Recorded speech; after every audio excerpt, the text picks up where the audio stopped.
ఫలిస్తాం. వేరుగా ఉంటే ఇప్పుడు ద్రాక్ష వల్లి ఉంది. ద్రాక్ష వల్లిలోంచి ఒక కొంచెం తీగ విరిచి పక్కన పడేస్తే ఏమవుతుంది? అది ఎండిపోతుంది. ఆ ఎండిపోయిన తీగను వాళ్ళు ఏం చేస్తారు? పనివారికి తీసుకెళ్ళి ఆ రోడ్డు ఊడ్చేవాళ్ళు ఊడ్చేసి అది మంట పెట్టేస్తారు, కాలిపోద్ది. అలాగే వేరుగా ఉంటే మనం ఎక్కడ ఉంటామో అపవాది చేతుల్లోకి వెళ్ళిపోతాము. అపవాది ఎక్కడికి తీసుకెళ్తాడు? నిత్య నరకాగ్నికి తీసుకెళ్తాడు.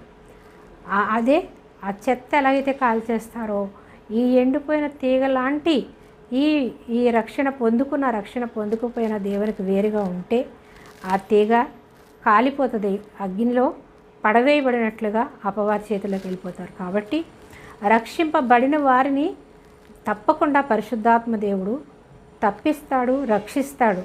ఎప్పటికైనా నా కుమారుడు నా దగ్గరికి రాకుండా ఉంటాడా అని దేవుడు కనిపెడుతూ వాళ్ళని కంటికి రెప్పలా